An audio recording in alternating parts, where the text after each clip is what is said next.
everyone, and welcome back to my YouTube channel. Today I am talking about my top 5 tips to manage flight anxiety and prepare yourself for a calm flight. Now, I developed flight anxiety 2 years ago, and I will be doing a second video about how I managed anxiety surrounding flying, so strategies and tools that I used, which were actually recommended by a psychologist. But for the sake of this video, because I'm working with Brisbane Airport, I will actually be just telling you some of the tips that really help me when I'm at the airport and leading up to the airport. One thing I found with flight anxiety is if I don't prepare for the flight, that's when I'm most at risk of having an anxiety attack on the plane. And my first anxiety attack on a plane, which is what caused the flight anxiety, was surrounding a lot of stress in my life, and it was also because I had a giant black coffee on an empty stomach before I got on the plane. And as I was descending into my hometown, I started worrying about all the things that I had to do when I got home, when I got off the flight. And then I was getting jittery because I was having that come down of having so much caffeine. I'd had, I think, 3 shots in my coffee, and boom, I had an anxiety attack, and I started sweating and I started crying, and I felt like I was out of control, and it was honestly the worst thing I've ever experienced. So as I said earlier, I will be discussing how I manage those thoughts and you know, how I've been able to manage my headspace around flying in another video, but for this video I'm literally going to tell you some of the tips that help me when I'm at the airport. So this is as soon as I arrive at the airport, what I make sure that I'm doing to ensure that I have a calm flight. So I'm going to get into my first tip, and that is to eat a low GI meal and avoid caffeine. Now obviously, because of my experience on that first flight, which obviously created the whole flight anxiety, I've realized that having caffeine before a big flight is just a big no-no if you have anxiety. It's just going to raise your heart rate. We all know that people with anxiety usually have, you know, you might have a few breathing issues. You probably breathe from here rather than breathing right through your diaphragm and out again, and I'll get through that in another step. But essentially, to ensure that you have consistent energy levels and that your glucose levels aren't spiking and then dropping and causing you to feel like up and down, I suggest that you eat a nourishing meal high in healthy fats and high in protein. So for instance, if you're going to the Brisbane Airport, which is where I filmed this whole vlog, I go to a cafe called Seeds, which has kombucha, it has Buddha bowls, it has like protein balls, which are really great to take on the flight with you instead of having, say, a chocolate bar and a big cup of coffee.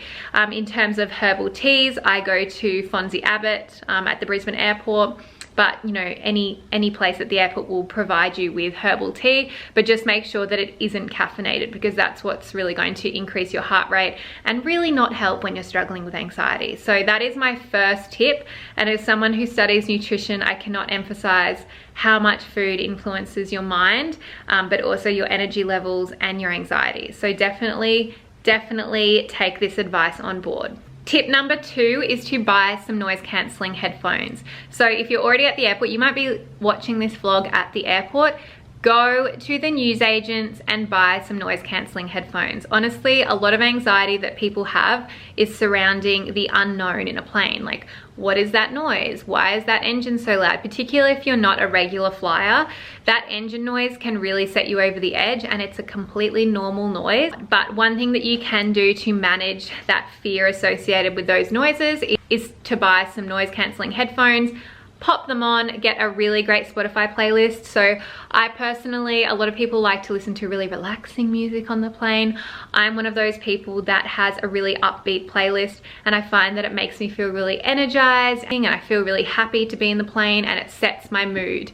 So if I listen to really calm and like, I don't know, dull music, it sort of makes me feel even more nervous and more anxious. But if I have a playlist that is really upbeat and it's like really energy boosting, it doesn't make me feel anxious. So everyone is different. This is just me, but I do have a whole playlist, which I can actually link down below. Actually, the last flight that I took, I actually had one particular song playing over and over and over again. Like, I'm talking, I probably played it about 50 times. I was coming from Bali and I landed without even realizing we were landing. My partner was like shocked because usually I take medication. I didn't take any medication. Everyone is different, but I find that music really helps me, and particularly if it's completely confined to just my ears and I can't hear any other external noises, it's really helped me. So that is my second tip.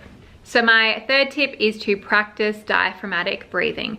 Now, a lot of you, if you have anxiety, I for one experience this, but I don't breathe, I don't utilize all of my lung capacity. So I breathe from here. I feel like I can inhale, but I can't exhale properly, and I feel like I'm gulping for air, and that is a classic symptom of anxiety. And a lot of people think they have something wrong with them, but a lot of the time they are just experiencing anxiety and they are not breathing properly. So sometimes people actually need help breathing. Sounds almost like it's an emergency, but it's not, you're fine. But using something like a breathing cloud really helps. Sorry, my screen's really dirty. So I love this app and I use it before a flight.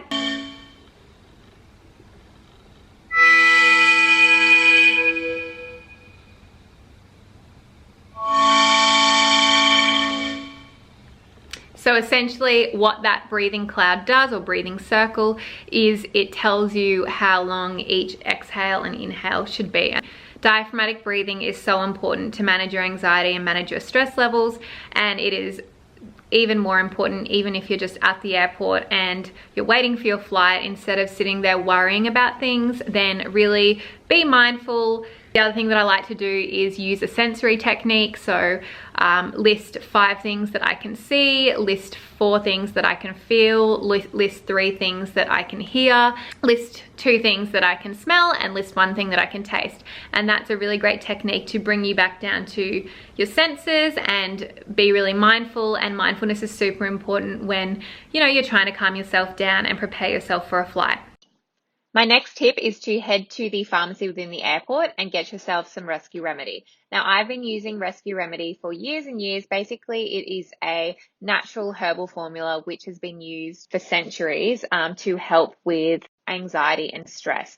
Now, it comes in 2 forms. There is a remedy spray and there's also the pastils. I get both, and I use the pastils on takeoff and landing, and I use the actual drops under my tongue while I'm at the airport and while I'm boarding the flight. So I highly recommend this. I've been using this since I was a child, and this is not sponsored. It is just something that has really helped me. Whether it's placebo or whether it works, I highly recommend it. My last tip is to let the flight attendants on board know that you are struggling with a bit of anxiety. It is completely normal, and it is so common, and a lot of people don't even think about this step, but it can really help you to just feel like you are being supported. And once a flight attendant knows, they will probably come and check on you, and they will tell you, you know, if there's a bit of turbulence, why there's turbulence, that it's completely normal, and they will just reassure you that you are fine and you are safe. Because we all know that flying is actually the safest way to travel, so you are completely in amazing hands. Anxiety sometimes just needs to be managed by taking the smallest steps first, and that's why I wanted to create this video for you guys. So if you are someone who is located in Brisbane, then definitely check out Brisbane Airport and check out all of the amazing shops that I mentioned in this video. I'll definitely be creating another video with all of my anxiety tips in terms of the different strategies I use to help overcome my travel anxiety. When I look at a plane, it actually excites me rather than makes me feel fearful. So I think that's a big step in itself. But I really hope you like this video. I also want to say a big thank you to Brisbane Airport for supporting me in my anxiety journey and for allowing me to create this video to help others in my situation. So I'll see you in my next video. Bye.